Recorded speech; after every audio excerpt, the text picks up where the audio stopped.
जिस टाइम देश आजाद हुआ था तो हमारे पूर्वजों ने आंदोलन नहीं किए होते तो आज भी अंग्रेजों का गुलाम होता देश। मैं बताना चाहती हूँ कि जो पत्तल चाट हैं आज की तारीख में जो गुलामी कर रहे हैं, उनके पूर्वजों ने अंग्रेजों के तलवे चाटे, अंग्रेजों की मुखबरी करी, आज उन्हीं की औलाद सरकारों की गुलामी कर रही है। मैं चाहती हूँ कि महाभारत हुआ तो द्रौपदी का चीरहरण हुआ था, तब धृतराष्ट्र तो अंधे थे, लेकिन मोदी जी को तो 2 आंख दी है। मोदी जी क्यों नहीं देख पा रहे हैं? जो देश का गौरव बताया था बेटियों को, देश का बताया था कि विनेश फोगाट मेरे परिवार की बेटी है, तो आज प्रधानमंत्री जी कैसे भूल गए? वो परिवार की बेटी यहाँ पे आवाज लगा रही है। भारत की नारी कमजोर नहीं है जो दबाया जाता था कि ये बच्चे पैदा करने की मशीन है या घर में खाना बनाने की। आज की नारी पढ़ी लिखी है, हम अंतरिक्ष तक हमारी बेटियां पहुंच चुकी हैं, तो आज बेटियां चुप नहीं बैठेंगी। जितना दबाना था दबा लिया। बेटियों ने अगर खुल के देश के सामने उसके गुनाह को सबके सामने रखा है तो गुनहगार को सजा दिलाए बिना बेटियां यहाँ से नहीं हटेंगी। अगर बेटियां टेम्पो से गाड़ियां वो अपने फोल्डिंग चारपाई उतार रही थी चुपचाप, किसने जाके रोका उनको? चुपचाप बेटियां चारपाई उतारती, खाना खा के सो जाती। पुलिस का प्लान था क्या उसको बदनाम करने का? तो पुलिस ने आके क्यों रोका? क्यों दारू पी के पुलिस वाले वहां पे आए? क्यों हमारे खिलाड़ियों को धक्के दिए? और वो भी पुरुष थे, महिला पुरुष नहीं थी, पुरुष थे तो पुलिस वाले थे। उन्होंने खिलाड़ी, अंतर्राष्ट्रीय खिलाड़ियों को धक्के दिए हैं, बाल खींचे, इतनी गंदी गालियां दी, तो कौन बिगाड़ना चाह रहा था? किसकी साजिश थी? दोस्तों नमस्कार। और भाई आपने एक वीडियो देखी थी, सुधीर चौधरी जो है एक नेशनल पत्रकार जिसको कहा जाता है, उसने एक वीडियो बनाई थी सुदेश गोयत को लेकर के, जो चेहरा आप मेरे साथ देखने लग रहे हो, आंदोलन जीवी। एक वीडियो बड़ी चर्चित चली थी, आप पिछले दिनों आपने देखी होगी। सुदेश गोयत जी इस वक्त मेरे साथ मौजूद है। जी नमस्कार। नमस्ते जी। एक वीडियो बड़ी वायरल हुई थी, नेशनल मीडिया ने जिसको वायरल करने का काम किया था सुधीर चौधरी ने, आपने देखी भी होगी। आपको आंदोलन जीवी के नाम से पुकारा गया था, तो मतलब इस तरह का इस तरह की नेशनल मीडिया रहेगी, इसके बारे में आप क्या कहना चाहोगे? इस मुद्दे को भटकाने के लिए, आरोपी को बचाने के लिए वो तरह तरह के आरोप लगा रहे हैं, पहले दिन से लगा रहे हैं। उनको मैं बताना चाहती हूँ, जिस टाइम देश आजाद हुआ था तो हमारे पूर्वजों ने आंदोलन नहीं किए होते तो आज भी अंग्रेजों का गुलाम होता देश। मैं बताना चाहती हूँ कि जो पत्तल चाट हैं आज की तारीख में जो गुलामी कर रहे हैं, उनके पूर्वजों ने अंग्रेजों के तलवे चाटे, अंग्रेजों की मुखबरी करी, आज उन्हीं की औलाद सरकारों की गुलामी कर रही है।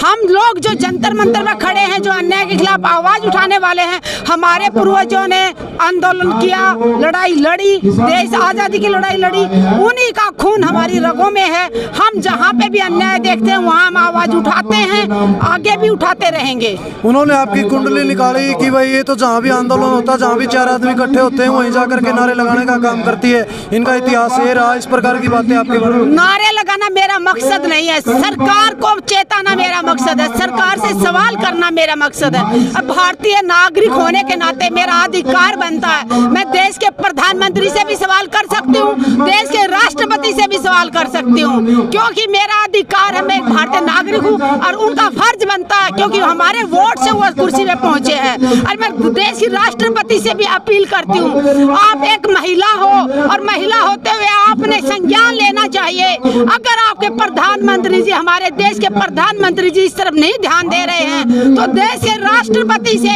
महिला है वो, उनसे मैं अपील करती हूँ, ये हमारी भारत की गौरव बेटियां पिछले 20 दिनों से खून के आंसू रो रही हैं, जंतर मंतर पे सिर्फ न्याय की गुहार लगा रही है। उस आरोपी को जब तक गिरफ्तार नहीं करेगी पुलिस, तब तक ये धरना जारी रहेगा। जिसने जितने आरोप लगाने हैं लगा ले, हमें फर्क नहीं पड़ता। ये छोटे मोटे आरोप हमारी बेटियों की जो मान सम्मान की लड़ाई है, इज्जत की लड़ाई है, बेटियों की इज्जत लूट रहे हैं, बेटियों का चरित्र उतारा जा रहा है, यहाँ पे उनका उतार रहे हैं।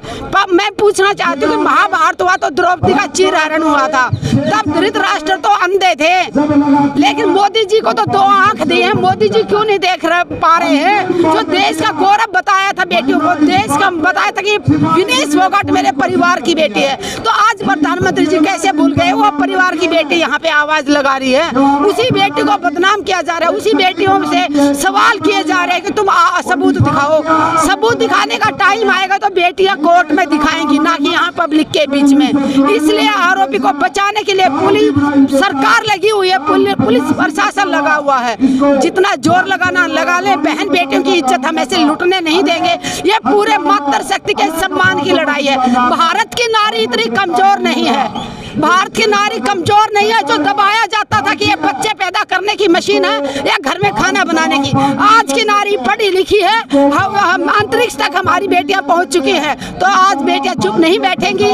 जितना दबाना था दबा लिया। बेटियों ने अगर खुल के देश के सामने उसके गुनाह को सबके सामने रखा है, तो गुनहगार को सजा दिलाए बिना बेटियां यहाँ से नहीं हटेंगी। जैसे एक सवाल और उठता है, कुछ अंधभक्त कहूँ या फिर मैं नेशनल मीडिया जो आपने पत्थर चाट जिसको नाम दिया है, उन्होंने एक सवाल और उठाने का काम किया कि जो उस रात हुआ था वो सारा एक मास्टर प्लान था, वो एक प्लान के तहत किया गया था कि ताकि इस आंदोलन को आवाज दी जाए और उठाया जा सके। किसने किया?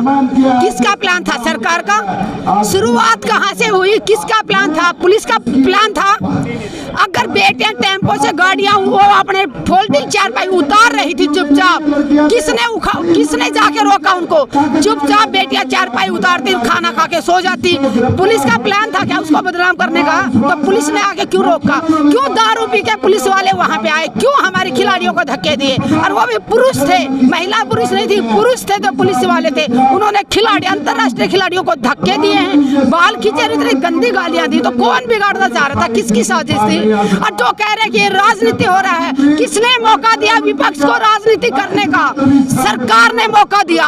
अगर 3 महीने पहले ये बेटियां यहाँ पे बैठी थी, 3 महीने पहले भारत सरकार ने संज्ञान लिया होता, आरोपी की निष्पक्ष जांच की होती और उसको सलाखों के पीछे भेजा होता, तो आज यहाँ खिलाड़ी नहीं बैठे होते। और जब जंतर मंतर में खिलाड़ी नहीं होते तो विपक्ष किस पे राजनीति करता? तो साफ साफ दिख रहा है सरकार जानबूझ के इन खिलाड़ियों को यहाँ बिठा के लोगों को बदनाम करने की कोशिश कर रही है। यहाँ आने वाला चाहे किसी पार्टी से जुड़ा हो या संगठन से जुड़ा हो या किसी NGO से जुड़ा हो, यहाँ बैठने वाले खिलाड़ी सिर्फ और सिर्फ उसको अपने समर्थक के रूप में देखते हैं। वो ये नहीं देखते कि ये कौन सी पार्टी का सांसद आया है, MLA आया। हम सिर्फ यहाँ अपना समर्थक करने आए हैं, उसी रूप में देखते हैं। सुदेश, आप पहले दिन से पहलवानों के साथ खड़ी हैं, देश की बेटियों के साथ खड़ी हैं। आपको क्या लगता है पहले दिन में और आज के दिन में, शायद 16वां दिन चला हुआ यहाँ बैठे हुए, कितना अंतर है? लोग जो समर्थन देने आ रहे, खापे जो समर्थन देने के लिए आ रही है, कितनी मजबूती इस आंदोलन को? देखिए, देश के समर्थन कोने कोने से आ रहे हैं। आज भी हमारे तेलंगाना से बहुत सारी बेटियां आई हैं, युवा छात्र बहुत सारे आ रहे हैं। मातृशक्ति ये वो कह रहे कि हम खिलाड़ियों का साथ नहीं दे रहे,